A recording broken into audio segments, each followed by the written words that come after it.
le ua matou vatasi ma le sunga ia Craig ma Ryan Nata ao mai le whalalo whatoanga. Whatalo vatu Craig ma Ryan Nata ao. Good morning malo le usu. Good morning tolonga taua. Ia, tae manuia, langi matafi. Ia malo fa le usu lau sunga tu la itfo fai la mafonga le tato la fasal lau. Tau tu ineso tato tunu umare ofisa malu watal vatu. Tuk mai iso tato tunu. Ia, olo ola tu tap tap po. Ia fai walong whanau ta mama tina matua.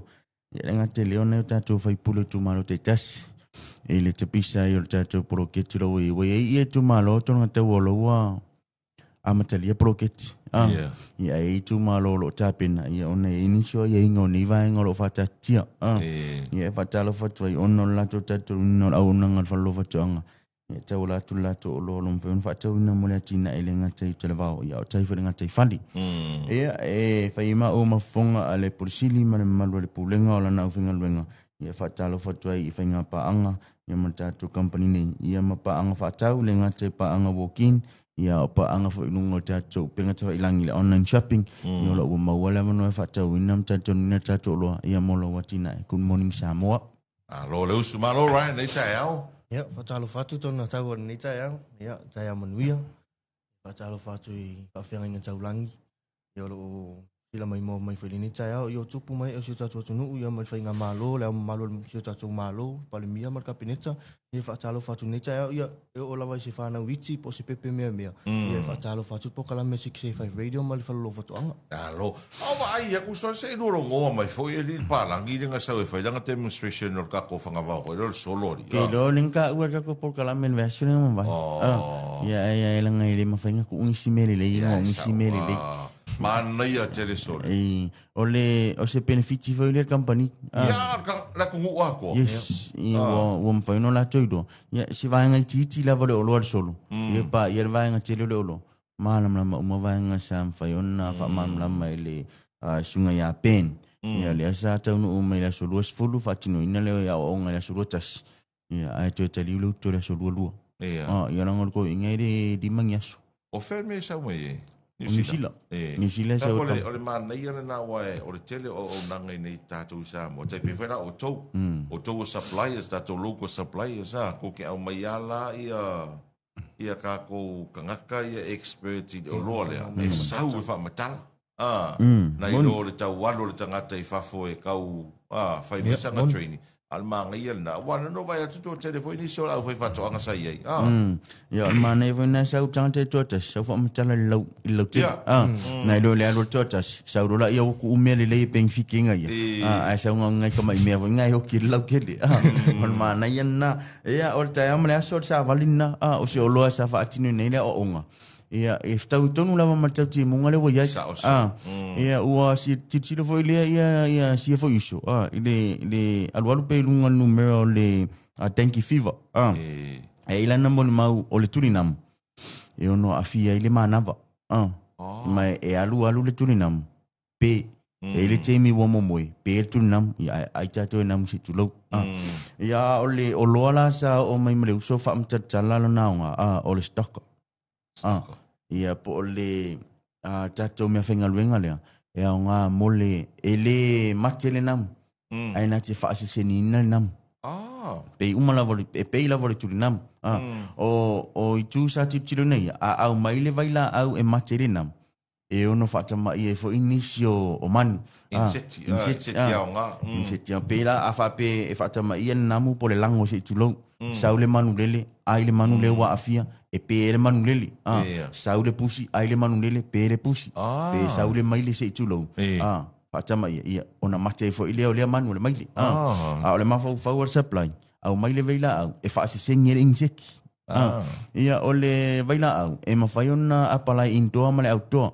ole fa mo la vale al supply fa ngale outdoor wa le chineia fafo ele mfaiona o male initiative tonor fali la ngol veila o le nepisen ne vaila au male flower fence ala mena ka o stocka e pole o stocka o masingi le fa ngaina e utu ye le vaila au ia e mix male vai ia ona fa ngale o noso po o ngutunga o le masingi e spray ye le vaila au le spray vaila na o le malosi o le noso le me ele pe o le fanga vau ele pe o le fanga vau lona pasi se tulo 0.01 le malosi o le le spray le malosio le alu le noso le o naso ia ele mafaila ona ia se va no fo ile va veona umalo vaila au ona fo ila le o mafuanga e ma le timer e mafaiona e kango se ki le timer machine tolu tula e spray ile tolu minuti ona break lo le machine e pule lava o e pe mafaiona e kango se ki le timer fo ile na o le tai au ona la ole mafuanga ole vaila au le liquid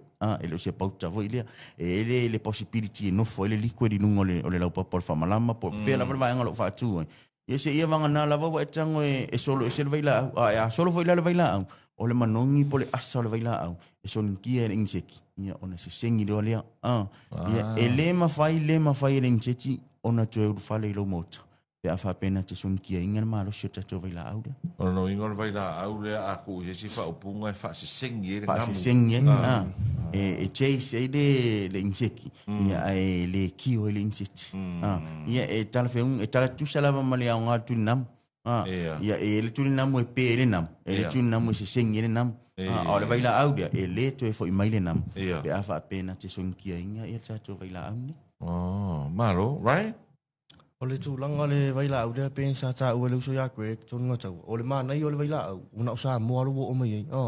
Sa matu whapsini ngel pā langi pe inisa kung o lau langi wa spray le whailele. O me lantala, o no o sa mua ma Europa. E tai tu sa le tau whailele ma whanawhana ma le vela. Tono Itali o, le isi a inga tai tōtas, tō fula wa man mea leo. Stokka leo. O no tūlanga o le alu mo nam. O no o la tō whai aia e mawai whaile le mairo tanki fifa. Pe o tūlanga leo au mai e whalalo whatu anga lea au nanga. E mawhai ona pio whafonga mai sunga whawhianga inga. Ia o Bule Hotels. Whale a onga. E mwhai ona tau atu wa atu. E mwhai ona whaatata noa. Olo o whaata wina se tau ngofi. Ona o le tūlanga leo le wawa ai whaat pulenga mat pulisili le tangu tāsu fuanga lo e tātou. Ia le alu fo i lumo le wale sa whaalongo peo se lau e si case forward tanki fifa. Over ma se lau. A wha pia e so o sa moa i le matou mea lea o le stocka pa o lava matou sa palai. E ono e se au wala whaina ne e le to o ma tanki fifa i tono sa moa. Sa o. Pea wha pia o le tūlanga lea. Ona e maua le waila au. E maua le 5 lau mius. E maua ma le 2 lita. So ele ngata tūlanga o le stocka. E tōru ona tuainga. O stocka 2 lita. O le 4 lita ma le 10 lita. So a whape, sa mawhawhisilina fo i maleu so yaku e le pālangi. Wha mele pālangi. E mwhaionga kawalau 2 eka i le stocka 2 lika reo. Mwhaionga e kangoku urisi kona. Sausa virika kunga i o. Ia mai koe ku urisi kona. Sausa virika kunga i o. E mwhaionga spread ako ai. Ia whape tūlanga le nau tāu. A whape o soo atu. A sa moe le tatou masini leo. E ono e tūlanga whinga leo le. O ono no wingo le masini e te le tau alu ka ufanga pe spray solo. E tau le whanga. E ta atia lava le masini e le area o e si le fio le ile nam. A olona mana e fo. E e ona hose. E mawhai ona kongeki anga i masini. Ia onga e kaungolo le kongeki anga i pikolo whale le si le fio le ngam. Pia ka o masini? E ili tato special e alu pe di ma se la mun tupu tato masini le fe lolo a o masini la titi la vai ia o le lu se la mun tupu la fa lu na pa la sa ka wa mo mai ma se masini e ke fa ka ia na ta wa mai masini fa le trausi ia la ngai le on na mulo mo tato ngata ama yo ka re ko yu ko mama ma na ia ho ila o tato masini ton ngata e te taule tudi a fa pe le taule so fuanga lo tato e te taule tudi le masini vaila au. E mawhaiona e whaonga ina le vaila au i lau whanga vau. Okay. Whangai ko mo. E whangai ia whafofo i reo lo mota. Ina ia auane i o lava i tutono le whali. Ia le namu. Ia le apala ina le vaila au. E mawhaiona e apala i whamalosi taimi mua. For the very first time. Lua se furu lita. I le tasi lita la le vai. A orola ia le apala ina luna lua po o le apala ina i awhape tasi le aso. E mwhaina tango apalai mua le 20 mils i le tasi le lita. Ia awha pero la ia le apalai ngaluna lua. E mwhaina tango apalai se furu mils ua tālo i lalo. Ia le mils o le vaila au. Le maalosi o le vaila au. Ia mwhaina apalai lua suru pasene. Ia le apalai luna lua. E se furu pasene te apalai nei le vaila au. Ero e mana ia te le lua whaasoa nei le tau le whaafonga ma le mai mō mai le tunu. Awa o le mele o nei tātou le matua namua. Matua namula. E alma nei a fo le o le fain si la fain fa fonga ile tu fa nga O le tūlanga mana i o le waila au tonga tau. E le afia soifo malolo ina. O le tūlanga tatu ai kawan male klo. E ono e le me whainga evacuate mai malo ma o tapo lo lao. Ai whanga ina mo le waila au. Nga tama leo, e le me se, pa me pe mongi ngā lo fo i le. Ono le talat palang. O uman teste tangata tambai ma poto Italia ma Europa atua. Pe afia i le soifo malolo ina. Me lato tala lo okay. Kaya winga no kala pi mangongi mo ngaro. E mangongi mo ngalo le vai la au foi le mangongi manga io. Le lo po o mo ngaro ngai fa wo. Ni o mo ngalo e so le nga. So le nga. Ma ko ai ki nga ka ko sa mo e ko mo ngaro. Mo ngalo. E te va ide e se yo mai foi nga ku ngo se va kun mo ngaro. Ai se ka ko wo fe ka pro ke mo ngaro. Ai se fe vin conchina e ver mo ngalo. Fe poi foi. Se ku ro conchina kalo e ver conchina mo ngalo. E sa palai meska ko. Mangongi le vai la. Ole masingi aru le ma ale sa ole se fini. E alu se ma al masingi. E fa fanga le ma al masin. Alright. Ole ma nei fer al fanga ma al masin. Type C don fanga ma. Tu sala vai pine la po avore pe al fanga ma al telefoni. Ole na ma nei na lo fa aluine. Fa ngofi. Ole manu na ti la wana o lo masin ya company. Li mitio numero tang twinga renga. Se fer temi. Tau ngofi. Ai te fa ngofi. I mo le apply in tu no tuta. Ia ke le me lo mai mo lo ne taia. Ono len sa ti do icon. Ia umi se temi tau pala. Ia e ono ife ki ni sio man. E ti do fo ile mosquito trap. Ia e na ona watu lava masini dia. Ta atia ia na le area lava dia. Le ala wa mai le stocka. En fenta atia le masini. Ia na ilo le mona. Ia e fa ta amilo nga ilo fali. Fa mau elo manoso nga ta itasi. Ia na va ilo le pasi ala ia le nga ia le ai ma se mete popoli. Ona ife ki ilo le ta to insit. E le ma fa yona to o melo mota. Alo, faftai. Mane tele. Malo fa so nei tai au. E se vai nga tau e Silvia le tano tino.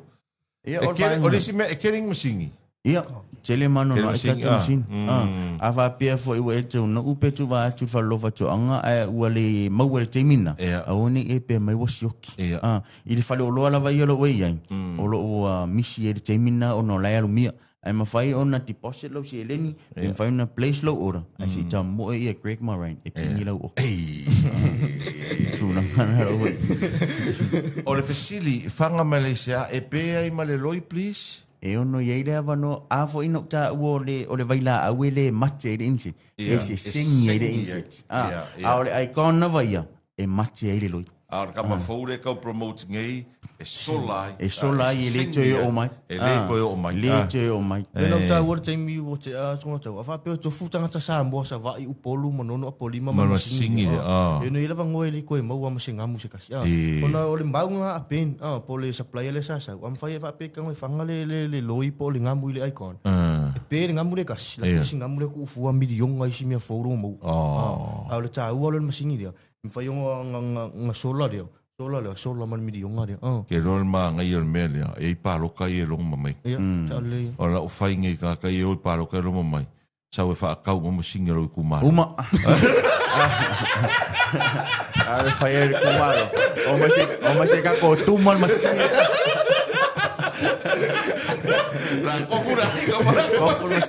Kofura inga marong masin. Kofura le koe fa ua tire i meo fantan malu. Fale o sumai. Ia esa o malo, ma isi vai ngol makua ngamua. Ngamua. E ei foi isi fale malo makua ngamua. O le fa fitau tile na mo se vai inga fa no no. A o te tala no malo te ainga mai fafu. A mai oto. A mai oto. Eva aia ka ke vai fo ile kingo. Ia pe ko va mai puka puka. A so le ke o le fu tase se vai ngol tatu o no o le manu ne le insekingo ngamu so. Wa ngamu aso. Wa ngalo ya u tala tu fo ile sa mo le no le sa o le tu ngamu atia. Le wole to ye sena. Aia ko ngol masingire nga fa o nga ele ai ku. Ya o ke le fi fa ngolo ngalo se iku.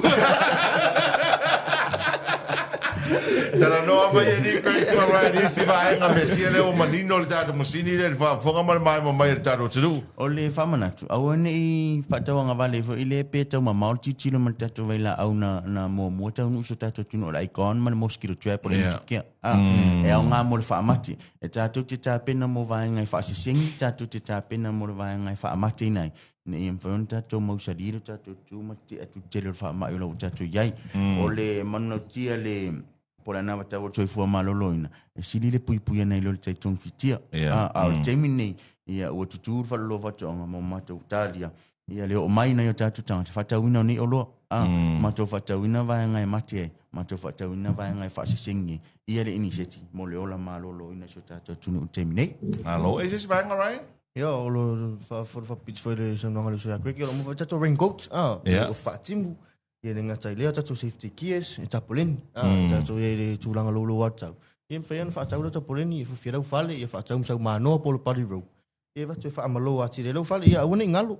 Asia sirunga la unanga le Samoa Market, o la unanga Samoa, mysamoa.com.